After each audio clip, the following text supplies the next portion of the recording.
I think all of that potential toxicity can keep people out of the sport or keep them at a distance or not let them be their true selves. It's going to be really interesting, now that the NFL guy, whose name I'm totally blanking on right now that he's Carl out, Nassib.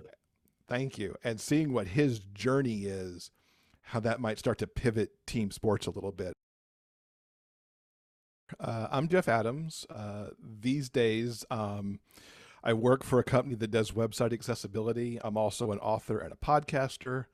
I've been a hockey fan for, gosh, as long as I can remember. I grew up in Flint, Michigan.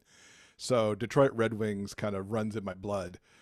Have been a fan, since those days growing up.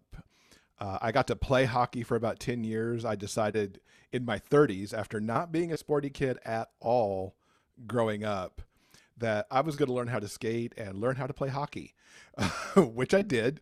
And then played for about a decade in the New York City Gay Hockey Association and had such a great time playing and meeting all the people involved in the sport and everything. And now, almost 6 or 7 years out from my last game, I do miss it, but I'm glad I'm not beating up my body that way anymore either. Fair enough. And how did Jeff get into hockey? I don't know exactly what triggered it for me as a kid. At some point, I think I might have been 4, 5, 6, somewhere in there. My grandfather took me to a Red Wings game at Joe Louis Arena. And it was like, wow, this is cool. They're very fast down there, and I didn't even realize it at that age, kind of, what exactly was going on. Uh, but we would go back a couple times a year because we lived in Flint. So, it was about an hour or so to get there. We'd go a few times a season, and that was really cool. And then it just kind of stuck with me. It's like, this is the sport that I like to watch. It's really the only sport that I follow, especially of team sports. Um, and so it kind of became the thing. And then, of course, you can point to what a lot of people point to, of course, the whole Miracle on Ice in 1980. That was a big watershed moment to watch all of that play out on television. And then another big one for me, because there were some drought years on TV where you really didn't see a lot of hockey because none of the networks were covering it. And I was living in Alabama where it certainly wasn't hardly picked up at all, right? But seeing Mario Lemieux play hockey and just watching him and his skill, and of course Wayne Gretzky too, and their skill on the ice was outstanding. I regret to this day that I never saw Gretzky play in person, but I did catch Lemieux a couple of times late in his career live, and that was thrilling to watch him play. That's super cool. Yeah, I saw them both play together on a Team Canada once, but I was really young Oh, and I amazing. barely remember it. So, but they are special. They revolutionized the sport and, Hmm. helped it become what it is today. What do you love about hockey?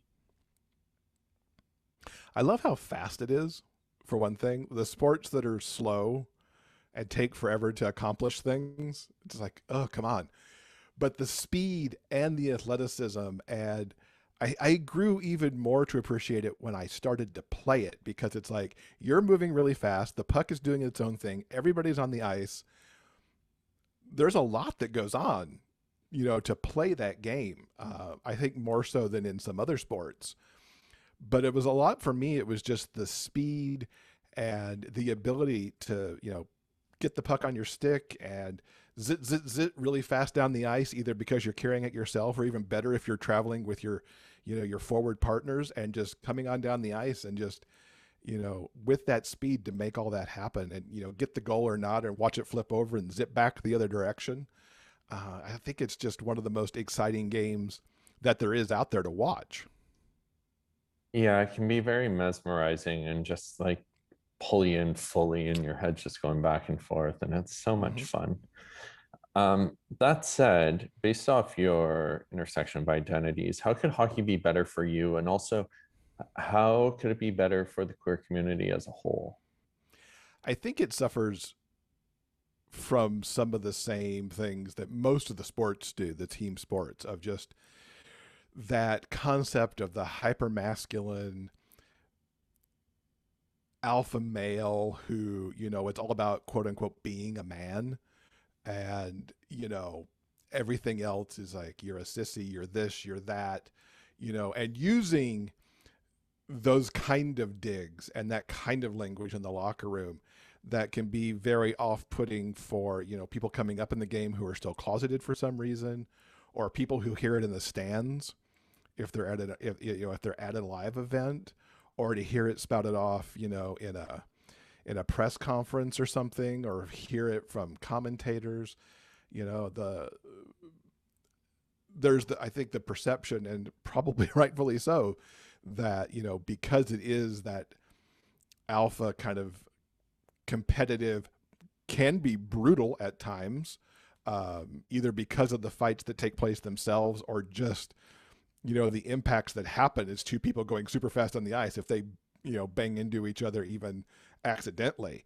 It's viewed as that kind of sport. And I think all of that potential toxicity can keep people out of the sport, or keep them at a distance, or not let them be their true selves. It's going to be really interesting, now that the NFL guy, whose name I'm totally blanking on right now that he's Carl out. Nassib. Thank you. And seeing what his journey is, how that might start to pivot team sports a little bit. And I think it's gotten better, right? Since like the You Can Play project started, gosh, maybe even almost 10 years ago now. I feel like that's been around for a long time now. To start to raise awareness, and we're getting younger people coming up through college who are out, and maybe high schoolers who are coming out to their teams, that overall things are changing, but there's still such a long way to go to make people behave well, you know, and think about their language, and think about the messages that they're sending. Well, at the same time, you actually want people to play your sport so that it continues to have, a level of popularity, and where it can, want to be a global sport that hockey is. Totally. Couldn't agree I hope more. that made sense. Yeah, it did. No, it makes a lot of sense. And the evolution's happening. It's just a slow process. Um, Knowing where it's at and knowing where it needs to get, what keeps you in hockey?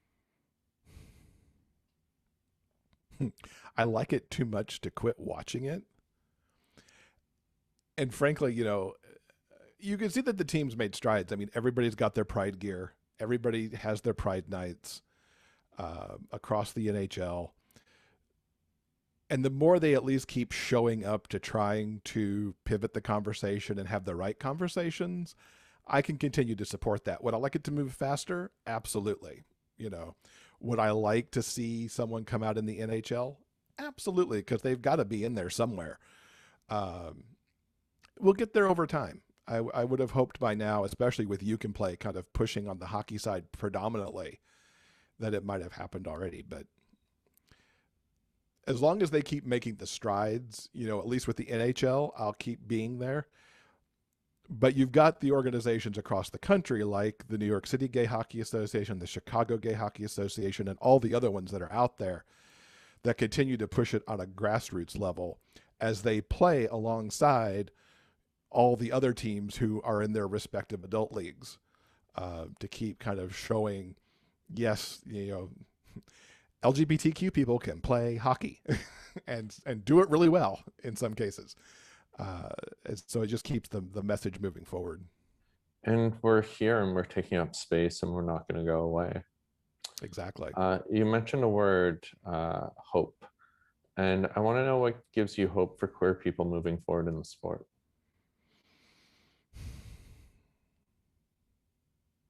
I think you have to have hope, right? Because if you don't have hope, it's really despair. I mean, just at the world in general that's out there right now, you really have to have the hope. And so I think, we could certainly all hang our hope right now on Carl, who's come out in the NFL, which, is has more of a spotlight on it than hockey does, certainly in the U.S. And the hope there is that his coming out and his experience is much better than Michael Sam's was, years ago, and that it starts to form a blueprint for people who are currently in the sport. And I hang a lot of hope too on some of those very same, collegiate athletes who are out there who are coming out. And if they, start to go into the draft and things like that, that it goes well for them because the NHL is going to focus on their playing ability rather than what their identity is in terms of, the LGBTQ community. Jeff, is there anything you'd like to add?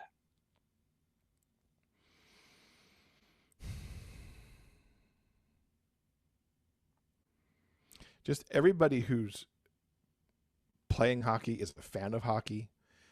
Keep showing up, keep playing the game, keep making it known that you're in the LGBTQ community. Keep going to the Pride nights to show that support. Wear your rainbow jerseys and T-shirts, separate from Pride night if you feel secure and safe enough for yourself to do that. To continue to show that, you know, we're prideful on days that aren't Pride night at the arena. Um, and show it in the communities.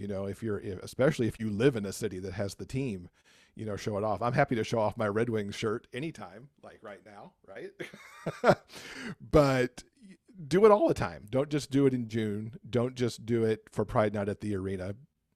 Show up often that way, and let the organization know that it matters. Whether it's NHL or you know minor league or show up that way if you're going to a high school game, if you're comfortable with it.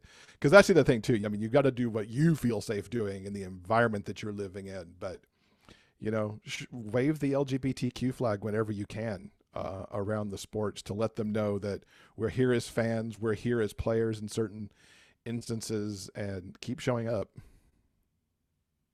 So well said. Thank you, Jeff. Your words are powerful, and I appreciate you taking part. Thank you, Brock. It's been an honor to do this.